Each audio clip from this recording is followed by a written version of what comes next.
¿La ponderación la deben de hacer las autoridades competentes o incluso los particulares o factores reales de poder? No, es muy clara. En el caso de México, nuestras leyes establecen el test de proporcionalidad o el principio de proporcionalidad para poder hacer esta valoración de derechos. Recordemos que lo dice la misma Constitución, no son derechos absolutos. Los principios de los derechos humanos que establece el artículo primero nos hablan de una interdependencia, de una indivisibilidad, de una universalidad y una progresividad.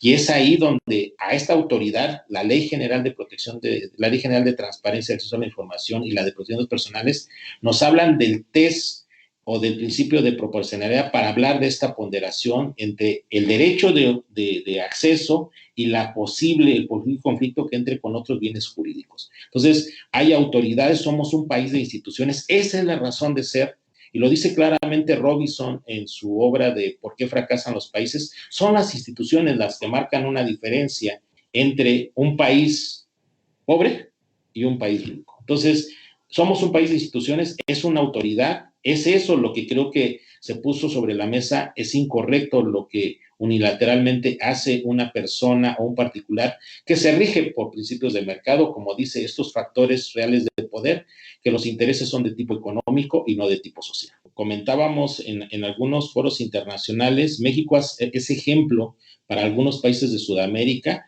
particularmente, por ejemplo, España, de donde nosotros hemos ido detrás de ellos para hacer nuestra normativa en protección de datos personales, porque, bueno, pues ellos nos llevan décadas de trabajo en este tema. Sin embargo, en materia de transparencia y acceso a la información pública, actualmente, por ejemplo, España, la dependencia o la instancia que está encargada de este tema pertenece al Ejecutivo Federal o al Ejecutivo en España, y lo que está planteando es que va a transitar al modelo como maneja México para que sea una instancia fuera del poder legislativo y que, bueno, precisamente se sume al esquema que trae, por ejemplo, la Agencia de Protección de Datos Personales, que es una instancia que garantiza la protección de los datos personales. Entonces, hemos sido modelo. Nosotros recordemos que en 2016, después de que hace una evaluación con cientos de normativas de otros países, México ocupa el primer lugar como la ley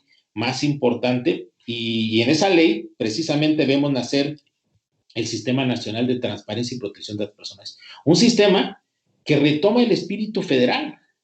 Y entonces vemos que hay una cabeza que es el INAI, que se coordina con 32 órganos garantes, con el INEGI, con la Auditoría Superior de la Federación y con el Archivo General de la Nación.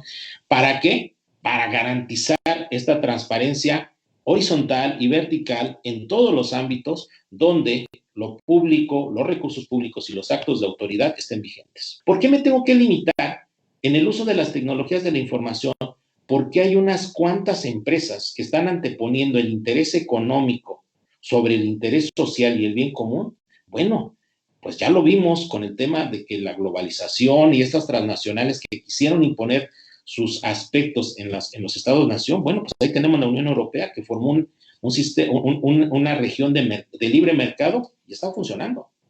Lo mismo, nosotros decidimos acá una zona de libre comercio, perfecto, pero lo que tenemos que hacer es hacer valer la ley, hacer valer los derechos humanos, ¿sí? Somos una sociedad que no justificaría que las tecnologías no respetaran la dignidad humana, porque entonces seríamos una sociedad sin alma.